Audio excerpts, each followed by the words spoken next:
Low recoil options. Why go to a 22 when you can go to something like a 32 Smith & Wesson long? So let me explain these cartridges a little bit. So I got some Remington ammunition. I got some 32 Smith & Wesson long and some Remington 22 Thunderbolts. Basically, a 32 Smith & Wesson long, these are both lead round nose. It's kind of like a scaled up version of a 22.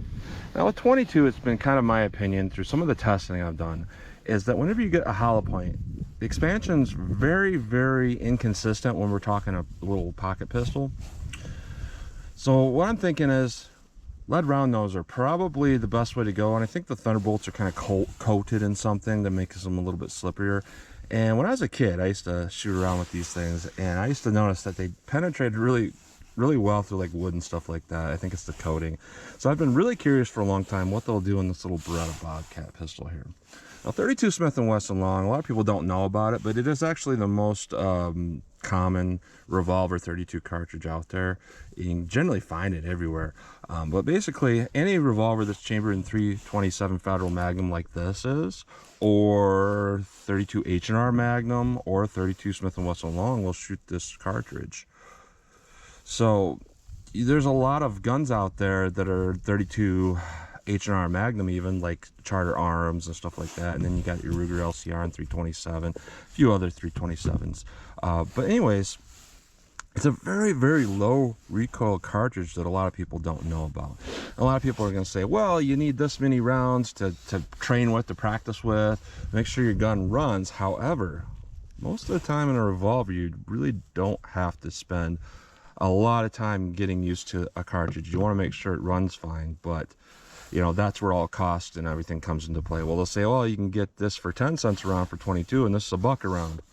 True, but a lot of people do want a low recoil option that are not shooters. They don't shoot a lot, and I think a nice revolver in 32 long or something that'll chamber 32 long is a really good low recoil option. So with these rounds, I'm going to go through the chronograph, see what kind of velocity and accuracy I get at the same time. And then as always, I'm going to do my 10% clear ballistic test, which contains 4 layers of denim followed by 3 inches of clear ballistic to represent like hitting a pectoral muscle, followed by a 1/4 inch MDF to represent hitting like ribs or sternum, and to more clear ballistics. We'll do a shot with this and without this to see if there's a difference in maybe possibly mushrooming, what that might do in comparison to a ribs or sternum simulation hit. And then I'm going to shoot from probably just 10 yards today, because that's going to be probably the maximum that people are really going to be wanting to see shooting, you know, defensive shooting. So let's get started with this test.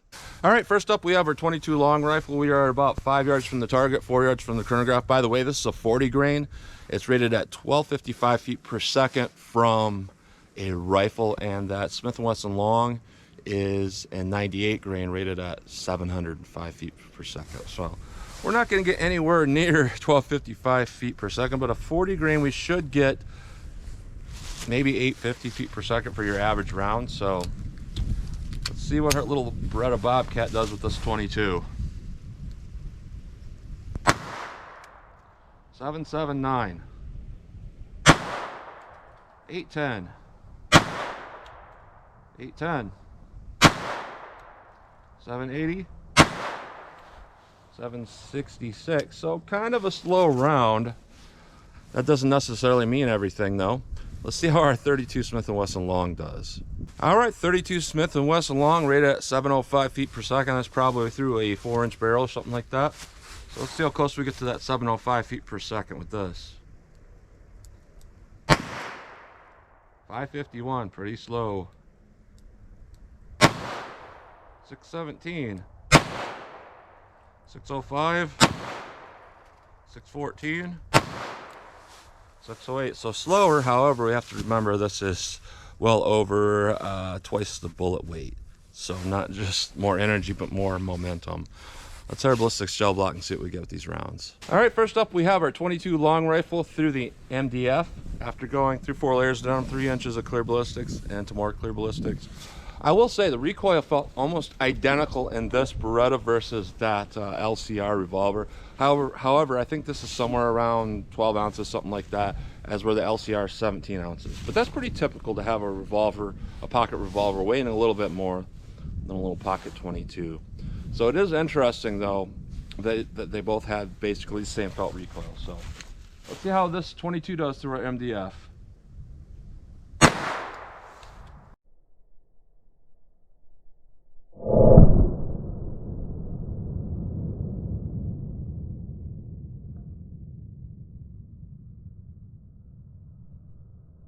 All right, so here we are. We're at about 6 3/4. That's definitely under penetrating. If it were, you know, a 2-inch difference like what we typically see with MDF hit here, that would still be under penetrating. So let's take out our MDF here and let's do our quote unquote gut shot, you know, because this was like ribs or sternum hit, and see how it does. All right, no MDF, just our gut shot. Well, let's see how this does.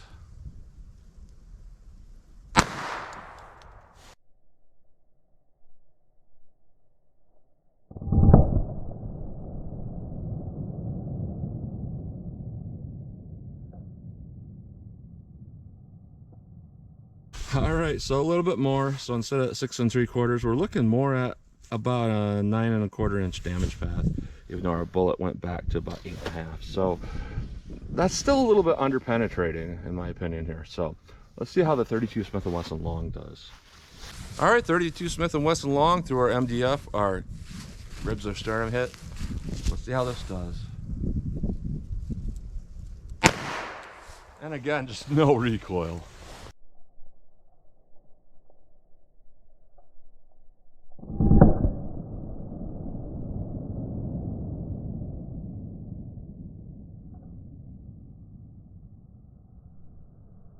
So what we're seeing here is we got a little bit more than that 22. It still looks like it's kind of under penetrating. We're at about 7 1/2 inches total penetration after going through that MDF. But you know, it's a larger hole starting out with.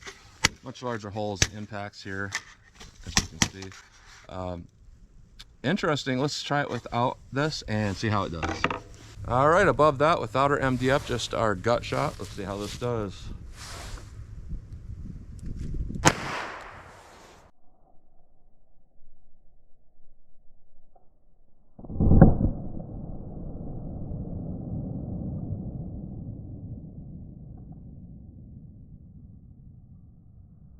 All right, we actually had a little bit less penetration there.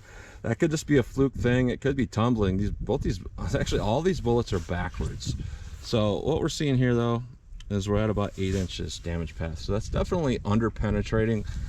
So if you're going to use this for defense, you definitely would want to have the correct shot placement.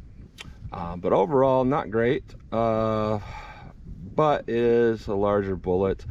Overall, our ribs and sternum shot had more penetration with the 32, and then without it, we had, you know, an advantage over with the 22. So let's shoot from 10 yards, see what kind of practical accuracy we can get with these rounds. All right, I'm 10 yards from the target, and one thing I want to point out, you know, a Revolver has about 6 rounds average on 32s. Stuff like this, you know, you got 7 + 1. And this is one of the few semi-automatic pistols that a person with low hand strength can use. You know, you just basically load your magazine. There's follower buttons to pull it down so you can easily load it. Put your magazine in. And this is kind of like a double action revolver in a sense, because your first shot is double action unless you cock the hammer. So we'll put 7 in there and we'll just hit 1 in the chamber and close it. Simple as that. A lot of people like to carry it like that with the safety off, because first shot's double action and then you have 7 more shots. So let's see how this does at 10 yards up my steel silhouette here.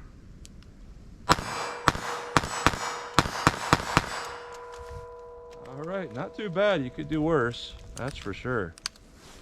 So Revolver. Revolvers hold 6, but this is a heck of a lot heavier of a round, bigger diameter. Let's see how this does. It's very easy to kind of manipulate and use. So all right, so what did we get with our ballistic test? Honestly, this didn't do as well as this did overall in our penetration, but that's not everything. You know, this had more energy, and you know, it's going to be hitting with more momentum under certain circumstances that could cause more penetration than this. However, this is a smaller diameter, so we're working with 222 versus 312, our total diameter. Now, overall in practicalness here, I'm going to say both did pretty even. Overall, though, if I had to make a choice, I had to give something to my parents in their 70s. I'd probably say, take this. Simply because it is more reliable. You have to practice less with it. It's center fire. And I've never had a revolver jam, personally, after like 13 years of shooting constantly. This, I've had quite a few. So you have to be pretty much ammo selective of what's the better ammo here. However, when we're talking felt recoil, I could not tell one bit of difference here. This, you know, I think it's about 12 ounces loaded. This is 17. And, you know, it felt the same. And even in my hands, I can't really differentiate between that 6 ounces. You know, I carry this every day in my pocket, and it feels like nothing to me. And if I were to carry this, it would pretty much feel the same. This one's obviously heavier, but yeah, I'm gonna say this is a wash here. However, the things that we're not seeing in this video is I've had this jam a few times on a lot of different ammo. I've never had this jam, so that's what you get today. Take it for what you will. Make your own decision on it, but that's what you get today. You don't necessarily have to go with the 38 Special, something that has kind of heavy recoil. You can go with something that has 22 recoil and possibly be more effective, especially if you get stuff like wad cutters in 32 or other various hollow points like MagTech hollow point, semi-jacketed hollow point. So that's what you get today. So as always, comment, share, and like, and thanks for watching.